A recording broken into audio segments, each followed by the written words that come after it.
Good evening, everyone, and welcome to the ordinary full meeting of Stanley Town Council, held at Greenhouse on Greencroft Industrial Estate on Tuesday, the 26th of November 2020.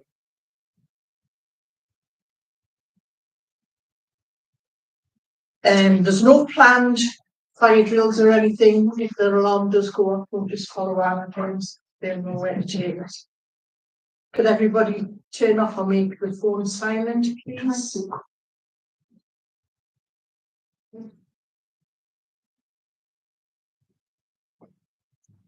Before we move on to the business on the agenda, I would just like to let people know that item 14 has been deferred, and there will be no part B in tonight's meeting.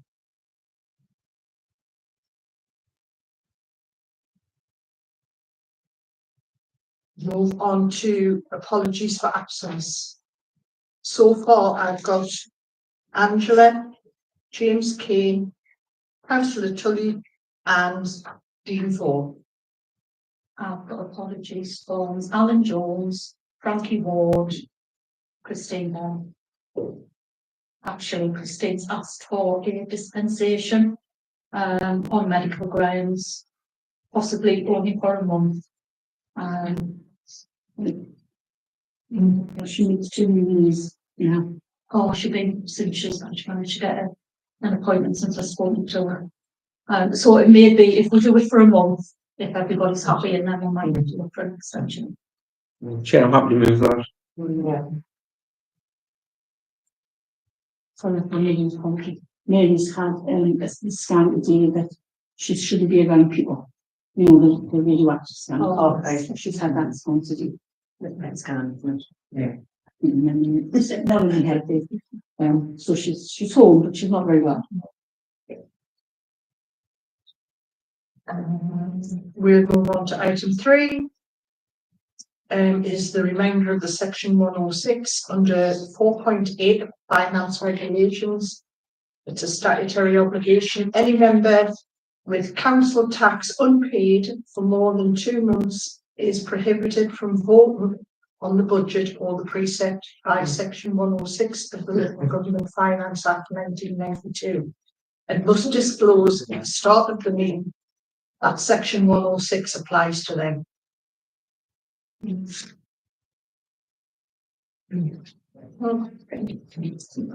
move on to item 4, which is declarations of interest. Does any members have any declarations of interest, Carl? Chair, just two, obviously, the Stanley one, I'm a member of Durham County Council as well.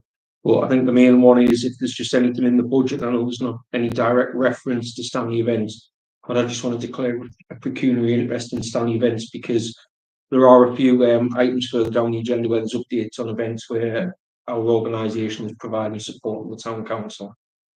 I know there's no financial decisions directly on the agenda, but I just wanted to know just in case.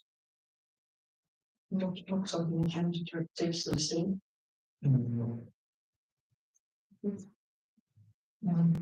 Right, we move on to item 5, which is Mayor's announcements. I'd just like to say that since the last meeting in October, I've attended Southmore Remembrance Day service, the lighting of the beacon on Stanley Front Street, and the Blooming Good Fun Awards at Greenwich Cricket Club, where everyone had a great night, thoroughly enjoyed it. I would like to say a very special thank you and a well done, and a huge congratulations to Oxhill Youth Club, who have recently received the King's Award for Voluntary Services. So well done and well deserved to the Youth Club. I don't know if everybody knows, but the Youth Club's been going 62 years now. So what an achievement, very good. That's all I've got to say. We'll move on to item 6, which is the leader's statement.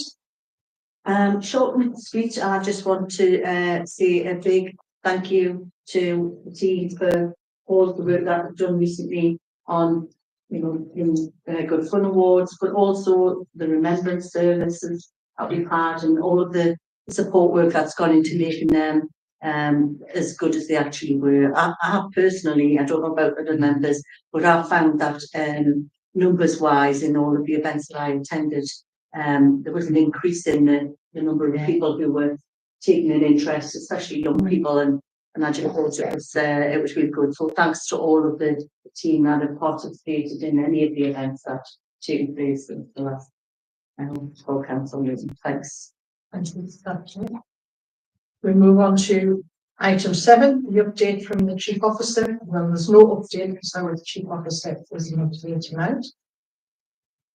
And we move on to item 8, which is public participation. We've got nothing in our answer for it, Michelle. Right. So that's correct. We move on to item 9, which is confirmation of the minutes. We are asked to approve attachment A as a true record.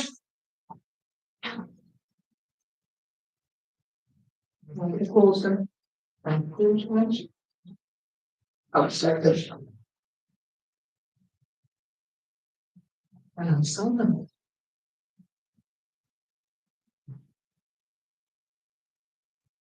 This one.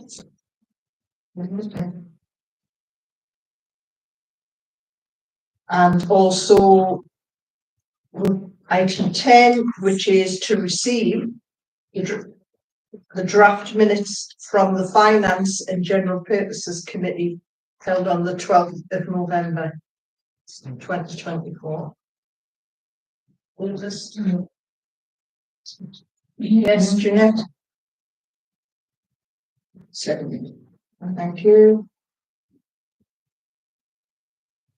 Move on to item 11, accounts for payment and bank reconciliation.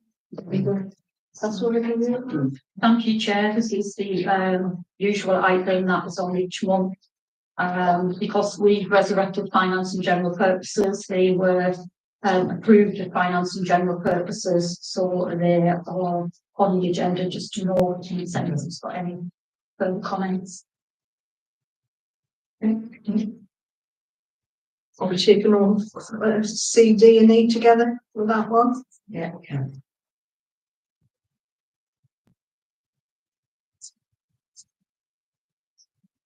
Move on to item 12, the budget, attachment F, council to note the attachment and receive the update and recommendations following the latest discussions held by the Finance and General Purposes meeting on Tuesday, the 12th of November.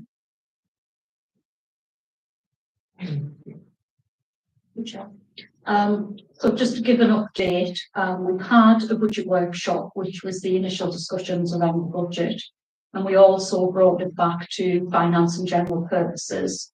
So in a way of an update, since the initial discussions, obviously the pay award, the increase to employees, national insurance and the tax base are now known. So that gives us a more accurate figure of what our deficit, the balance and the budget would look like.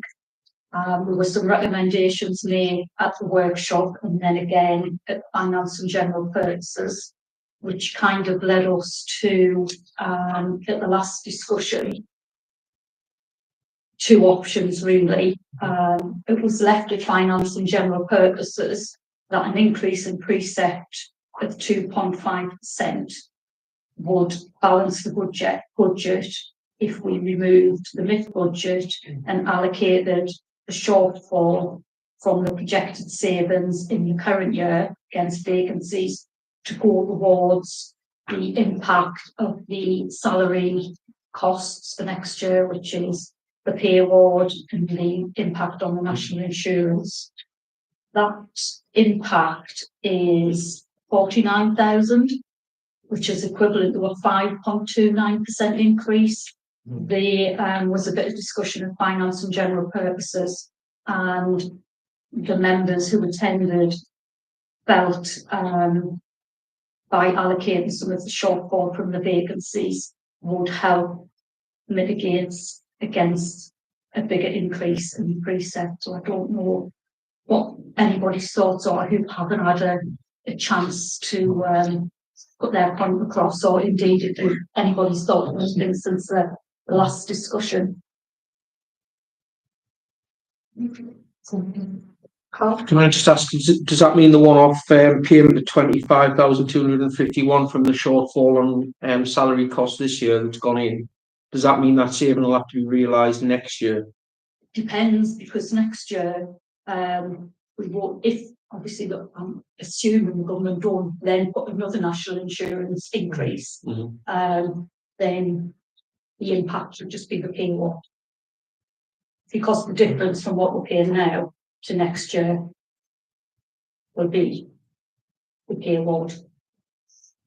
Right, okay, it's just because obviously I might be picking this up wrong, but on here it's showing a one-off payment going in from that salary saving. Yeah. Goes as a one-off, so that's not a recurring income for the budget.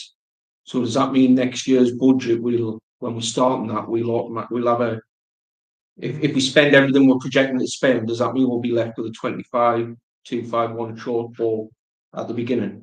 Because M&I costs this year are going to continue every year now, aren't they?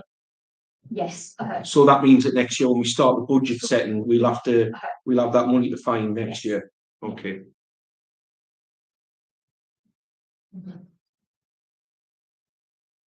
Anybody else want to comment?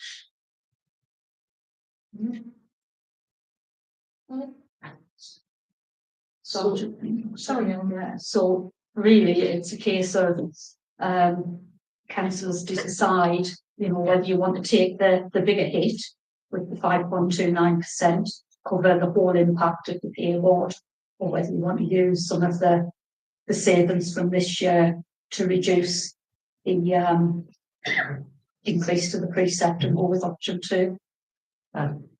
Chair, I think that we gave it a good talking about finance and general purposes, and I don't know people who left. The consensus was more or less at the time it was 5 was too far. It was taking it too far, and that the 2.5 was a better bet. So I'm quite happy to propose that. Second. So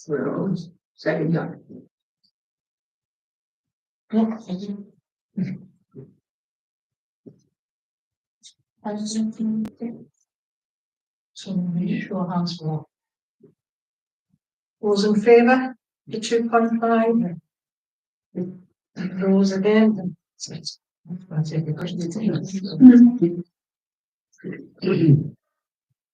Through you, Chair, I just think everyone's very reluctant. Yeah, we don't want to do the dome. There's no way to have a balanced budget without. And that is our duty.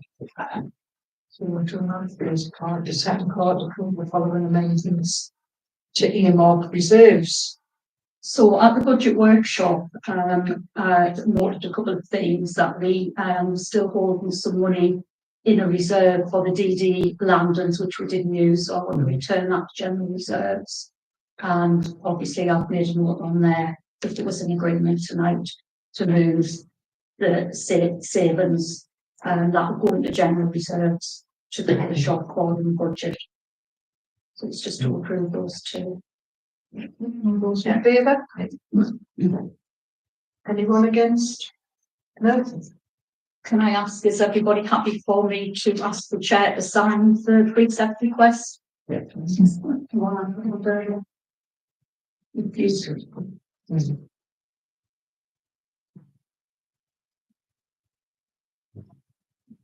Thank you. We'll move on to item 13, which is attachment G, the political balance. My favourite subject and everybody else's.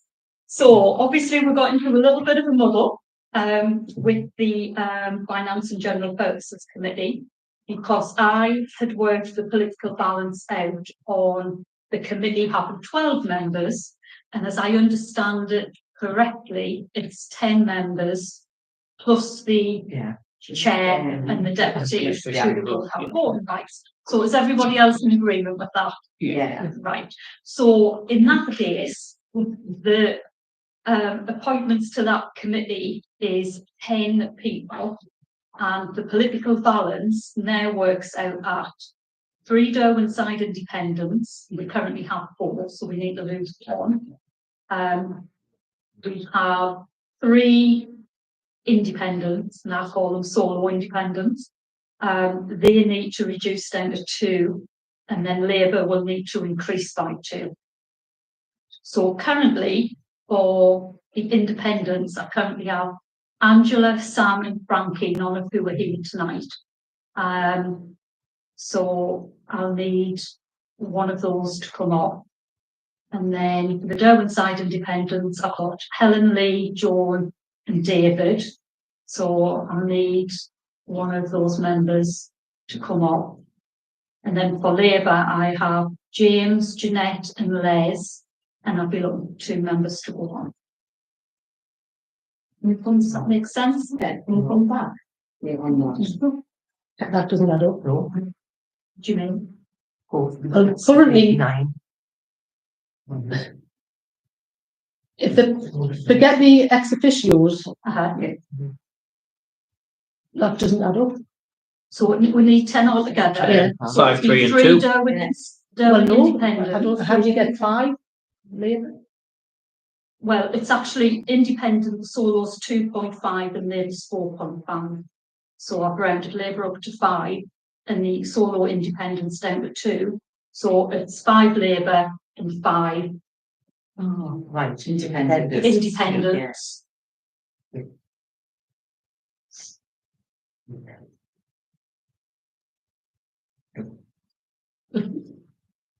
On screen.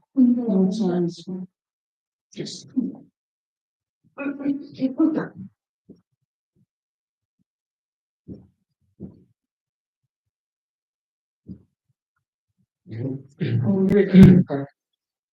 And yeah, that's I was reading it on screen, I couldn't.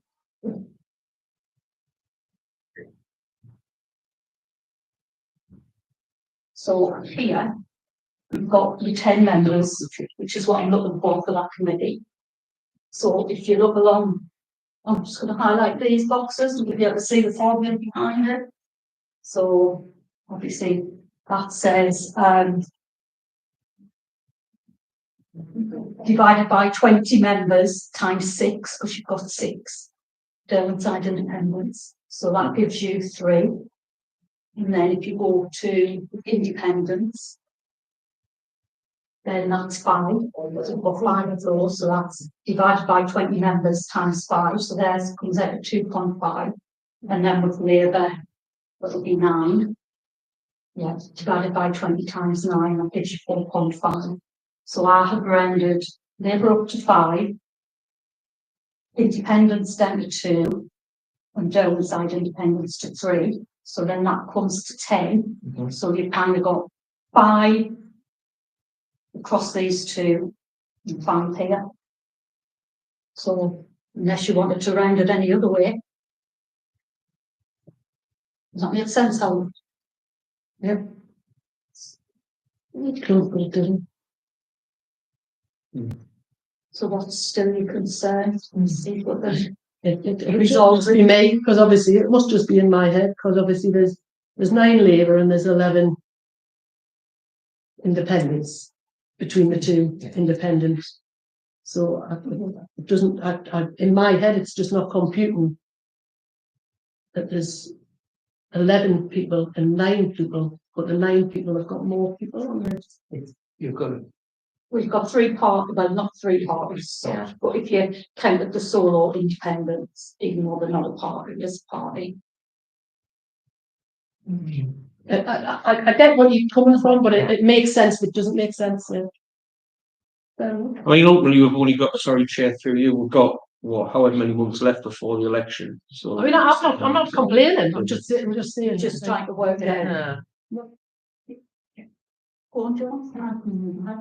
So what was the thinking of rounding down the 2.5 and rounding up the 4.5? Well, I had to round one of them up and one of them down, and I thought it was fairer to do 5 and 5. Right. This is another option that someone could put to the council. Again, I'll come in and say it, were the independent group happy with that, or have they not been informed of that? Do you know what I mean? Pardon? Were the independent group informed of the 2.5? And I mean, I'm assuming that they know about the 4.5. Were they happy that they've been rounded down? No, because there's some growth tonight, or discussion. We didn't know what We didn't know what So I was bringing a draft tonight, Yeah. which is why, greatly you clarified what the position was with the people on the committee. So then, obviously, the membership of the committee, who was on, caused us some concern. Because that would have been, I had it as 12 originally, and now it's only 10. And that's what the 10 would be capable of at the minute. So through you, Chair, there is an option here that basically someone else puts a proposal in, and then you take a vote on that proposal. Can I just do that without any of the independents being here? I think no one likes to vote without they. I'm not seeing it. Yeah. So you just bring it back to next meeting. Yeah. Or put an email round. Yes, because the next meeting is finance and general purpose, so it's All right, yeah. Les?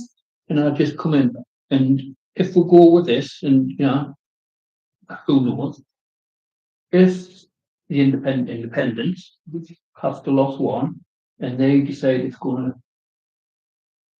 be either Angela or Sam, we're going to have an election of either a chair or a deputy chair before the next finance and general purposes. No, that's not a million miles away. So I think it may be better by speaking to whoever's in that and see what they're doing. So are you happy to run the next finance and general Yeah. purposes with these members? So that would be you 3 from Labour, No, you 4 no, from no. I would work on the proviso that you've given, the 2.5 and 4.5, 4.5 rounded up to 5, 2.5 reduced to 2, Murray. Yeah. But you need to have a conversation to see and with yourselves, because who you're going to drop. But the independence is more complicated, because depending on who they choose to drop, we could need an election of a chair or a deputy chair before the next finance and general purpose meetings. It's just going to go around in circles. Yes. And I think a couple of things. So this was circulated with the papers last week. Yes. Nobody's made any representation on the papers that were circulated in Well, advance at night. I had a couple of comments from a couple of members on Who were here tonight, or people who aren't here tonight? people tonight, but not on dropping, because I was bringing that for discussion tonight. So when I sent the email out, it was to agree the political balance, which was the 10 members, because we have 12. And then obviously to decide, this is who I believe is currently members of the finance committee, and then to agree the balance of it. But on my papers that I've got here, it has that information that you've got on that screen on my papers. It came out last week. So everybody's had that. Yes. And anybody who didn't agree with it has had a chance to ring you or speak to other people about it. And you haven't had that. Okay. So I suppose we'll go with the recommendations on the screen, and then you speak to the individual groups, find out who they want to take up on the committee, and then allows us just to move on with that. Don't know if anyone wants to second that. I'll second that, because Yeah. I think that makes sense, just to move forward, doesn't it? Yeah. It's the group. It's whoever's in the group. Yeah. Their decision. but you have to choose. To take, to take up or The take two down. groups have to choose. Yeah. Great, because you can choose it without. Yeah. Yeah, right. Yeah. We've got the opposite. Just be killed in the rush hour. There's a queue out there. Just left. Thank you. So that was 13. Number 14's been deferred. Item 15, Q2 budget monitoring, attachment H. Councillors requested to note the budget monitoring for Q2 2024-25.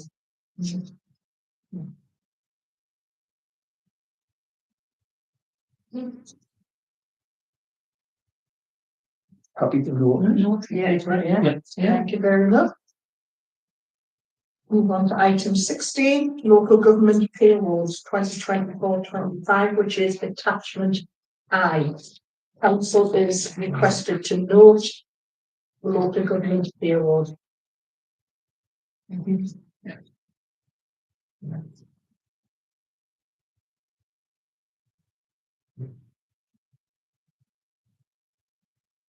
Noted. Thank you very much.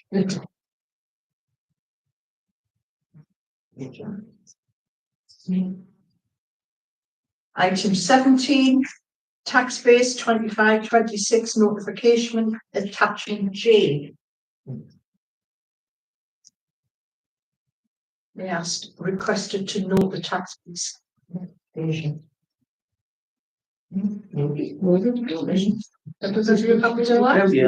Yeah.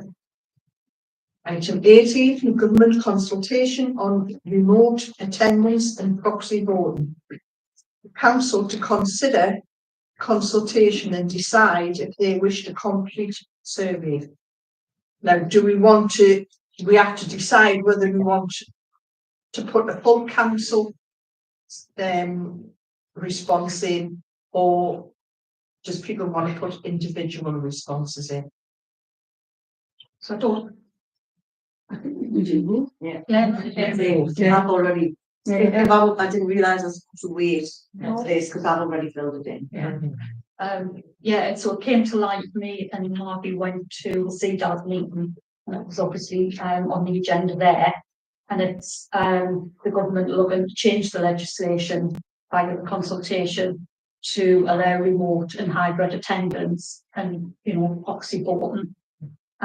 So I did send you the link to the consultation, and probably a lot of you have already seen it before I sent it out.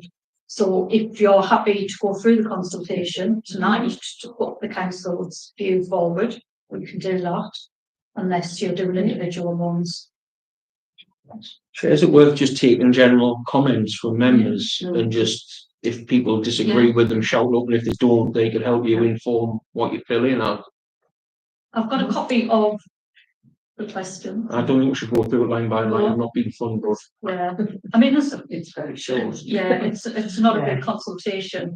But yes, I mean, I can get people's views as Yeah, because anybody who's everybody's got that against- link anyway, so if anybody wants to feed in negatively, positively or whatever, they can. sorry, I just think that anything we can do to open up councils at whatever level and make them more accessible for people who've got disabilities, younger people, people who have family commitments, blah, blah, blah. And if we can save costs for the taxpayer by not having to hire rooms, or we can use remote meetings, as long as the technology is accessible and that people have the right equipment to be able to access the meetings and aren't prohibited from accessing because of not having the means for the IT equipment, I think we should just be trying to explore every new way of working that we can. I think there's a role for it, but the technology's got to be right. Will be my feeling on it. Anybody else got comments on the? Well, similarly to Carl, I haven't got an issue with remote access. If people are, you know, if people want to be in the room, fine. If people can't for whatever reason, haven't got any issues with that. The only thing that I've got a bit of a question mark around is the proxy voting. Personally, if you're able to be at the meeting, whether it be in person or on a line somehow, I'm more than happy with that. I'm not so comfortable with proxy voting personally. I would imagine that there'd be, oh, sorry, Jane. I would imagine that there's probably in our situation, probably wouldn't really arise, but yeah, I can see that being a problem in other situations. I just think if every avenue is available for people yeah. to attend the meetings, Yeah. then obviously what's the point of being on the council if you you know, I get sometimes people can't be in the room, Yeah. fully understand that. But I think if you're on the council and you're supposed to be representing people who you're supposed to be, then it would be nice to have the ability for that, but I'm not sure about what to do. I'll just totally agree with Carl, as long as we've got the right technology to have virtual meetings, you know, all fair and goodness, and we're quite privileged in Stanley area, we have got many internet problems, like some of the other areas in County Durham are not near where they are, but everybody knows where they are, but as long as the equipment is good enough to do it, because and it needs to be better than what we use at the minute, because when I wasn't at council, I watched live streams and it's absolutely atrocious. It's on. Yeah. Conference. Yeah. You can't hear what people are saying if it's that not near the. I think it works okay here, but when we're out and about, some of them, Yeah. when I've listened back to them, they are hard to understand. Yeah. And they You can't pick up anybody. No, that's the one thing. So yes, we need to look at the technology. Anybody got anything else to add? I'm pretty sure the face-to-face meeting like tonight. That's your preference? Yes. Nice. The only thing I would like to add is, if we think of the last year that we had, the amount of our members who had suffered medical issues or problems where they haven't been able to attend, but when they have been able to attend online, would have been quite helpful. So I think that would be a benefit. And I know a lot of councillors are disappointed when they can't come, you know, for medical reasons, but being able to join online, you know, would allow them to do that. That was the only thing he was from time. I mean, we go to the NEP meeting, and you know, I like to go there, just as you're saying, Alex. I like to go and actually attend the meeting, but a couple of times I haven't been able to, so I've just hopped on, and it's just having that option. You know, I think most people would prefer to be here if they could, but having the option, if you can't, Sometimes it's just not enough time, yeah, yeah. you know, from where you were Mhm. to get to there, so the start time just doesn't happen. But you can get home, like, get on, like, within a few minutes, first 10 minutes, and just usually good. I have to be with me almost every time. Yeah. Because I don't have time. Yeah, it's just not enough hours. So on this consultation, there is a free text box, so I can feed in like what everybody said, and put everybody's comments on there. So if you do want to do an individual response, detailing your own views, then please do so. That closing date is so when I want to say the 19th of November. December. Can't be the 19th, then can't be December. 19th of December? It's going to be ringing a bell.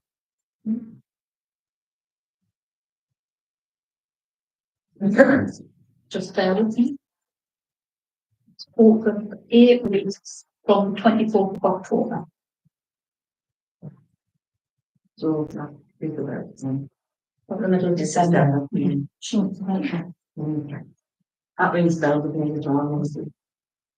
Well, just to say that obviously if anybody has got any issues, it'll be on the email that they've had. Rather than worrying about dates. Yeah, thanks, Alex.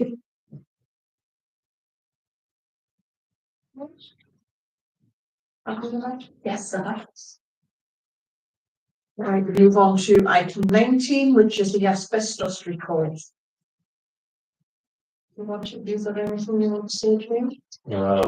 Not really, only to add that the finance general purpose recommended that all council approve the removal of the asbestos from one of the sites that is now under our control of the town council at the cost on the report, and that we will myself and chief officer will draw up a allotment policy and procedure moving forward. With the inclusion of everything we kind of discussed at the finance and general purpose meeting. I'm happy to answer any questions now. Mhm. And yet, obviously, we'll be looking for approval. Yes, I was just going to say, is everybody happy to approve the recommendations from the Finance and General Services Committee? Yeah. Carl? Chair, I'm happy to approve them, but I do want to note in the council minutes that this is a cost incurred to Stanley Town Council of land that hasn't, or has just very recently been transferred over to us from Durham. It's riddled with asbestos, costing the taxpayers money for us to put right. And I'm not happy with it, but we need to get on and make it safe for the tenants. So I agree with the recommendation, but I do want to note in the minutes that I think we've been stitched up like a kipper by Durham County Council with this one, mine. Just through you, Chair. Yeah, thanks for that part. This is why I've included some of the costings that DCC have incurred, and that's just what they provided me. And that's the only evidence they've given me. I don't know the full extent of it, but I can assure members that I am talking with Durham County Council about the asbestos issue. And it is coming up in conversation. So just to let you know that. But thank you for supporting the clearance, because ultimately the safety of people is important. So first of all, we're asked to approve the recommendations. Is everybody okay with, apart from Carl added on? Yeah, so that's, anybody against? Well, it's everybody. Members are asked to note for the development of the asbestos strategy plan. Are you happy for that to go ahead? Yeah. Between the chief officer and the environment and allotments manager. James. Yeah. Just through you, Chair, just so you know, when we bring that together, we'll take it to the asbestos committee, the allotments committee to work out. And then I imagine it'll probably go to finance and general purpose, and it will have some costs attached to it as well. And then it includes a recommendation from council. I'm happy to anyone to feed in any information to me about this. Do you want to do it? I just wanted to say, obviously, the asbestos is a particular issue for me and for lots of people. And I think that, we need to get the asbestos policy right, and yes, we're removing the initial one. That shouldn't then set precedents. We need to work through a proper process for everything else. The one I understand that we're doing is a matter of urgency, and that's a whole separate thing. But the rest of the policy for all in a slightly different way.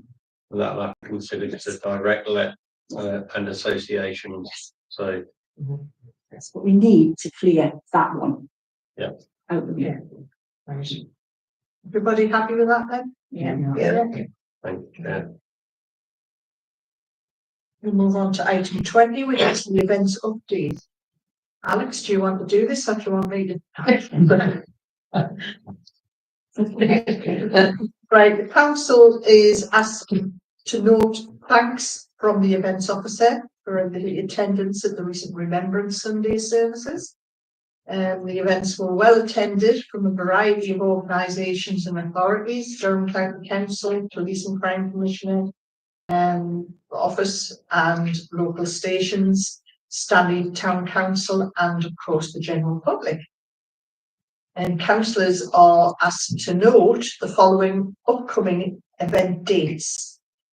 The Christmas tree light switch on will be on Friday the 29th of November from 5 p.m. till 7 on Stanley Front Street. And the Mayor's Carol service is on Sunday, the 15th of December, 4 o'clock at St Andrew's Church. Everybody's right. We move on to item 21, planning applications. Delegated lists have been circulated throughout the council throughout the month. There's one thing I want to bring up under this is the the solar panels from at Burnhall, the BP one. They're now wanting to call a meeting at Quaking Houses because they're saying that it's going to impact on our Triple SI land and the wildlife. The plan I looked at didn't, so I've been in touch with the head planning officer and asked him to look at it. And for me, and just to double check that I haven't missed anything. So Stephen is going to get back to me when he's done that. And because they're also concerned that they'll disturb where the carcasses have been put. You know, when the foot and mouth was on, and they buried the carcasses at the top of the bells. The plans I seen that didn't come, we won't be able to see them at Quaking Houses. But I mean, you know, I do feel sorry for some people because they're going to be completely surrounded because there's going to be solar farm at one side of Burnhall, solar farm at the other side of Burnhall. This is the proposals. So Chair, I don't feel sorry for my kids who are going to have to live with climate change and we'll find another way of reducing energy, but then that's an opinion. I think we need to be careful because some of us are on the planning committee might be called sub on the planning committee accountants, so I'm sure if it's a problem you can make representation on their behalf. but the one to meeting anyway to try to make the people at Quaking Houses aware, but I want the answers from somebody because I'm not on planning, I don't really know much about planning. And I just want to double check things. That things on it. Can I ask a question, Sam? Why are these people not making a presentation to the town council? I don't know. Because Burnhope's not in our. Yeah. They're not, well, not yet anyway. They're not in the Stanley Town Council area. We're on the Quaking Houses is on the border. Yeah, it was me, you thinking. So if they've got an issue, why have not making? Well, this is why I'm mentioning it here. Yeah, But the people who wants to carry it forward from Burnhope haven't come forward to the council. I'm just doing this because it's been brought to me, and I want to let you know what's been brought to me in the planning. Right. We'll move on to item 22, update from county councillors. Any county councillors? Just briefly, all eyes I think are on the budget for next year. We're waiting for our settlement coming through. At the minute there's a 50 around about a 50 million deficit over the next 3 years of the MTFP. So whatever happens with that settlement, I think there's going to be challenges for local government regardless of what happens in the elections in May. I've made representation to Labour ministers. I've had assurances, and we saw the announcements in the recent budget, but I did get it confirmed when I went down and met with them in Parliament. Some of the issues that we've had over the past 14 years around deprivation and compensating councils with a low council tax base, like County Durham, and some of the rural services grant that was removed from County Durham. All that's going to be fed into our settlement this year, as well as compensation for the NI increases that are going to hit all of everybody who's employing staff. So I think it's going to be a lot more positive than what we were expecting. But I think the settlements due to come through just before the Christmas break, and then that will lead us into a fair funding review. Again, something that's been promised for a number of years now and has never actually come to fruition. And what that will do is that will give us a 3-year settlement for the county council, meaning that we can do a little bit more strategic planning with some certainty without having to go capping out at the government every year. At least we'll know where we're at, whether that's good news or bad news. So I think things are looking quite positive. There was some of the capital funding that was coming into the county has been confirmed, and I think the UK shared prosperity funding is going to come in with a 32% cut, which is what was being planned through the previous government. So I think things are still going to be difficult when it comes to balancing the books and setting a balanced budget at county. But maybe it's not as difficult as what there would have been had we not had the change of government. No, literally everything, discussion around the budget. There's nothing else. I want to just pursue anything else. What is the date, John, for that budget? We'll get the settlement in the middle of December, so about, I would say the 19th, 20th. We might get it a couple of days before, once we get that, it's all systems go. Between then and breaking up. Heads into cabinet, then into full council in February. We'll be signed off in February. We'll have an idea before as long as it comes in time, we'll have an idea before we go off.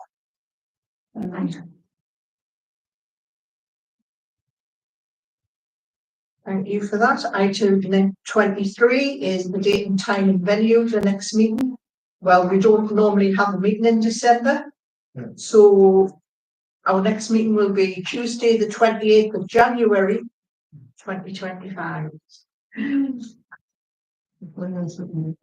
Yeah, we'll have a time, so we could work.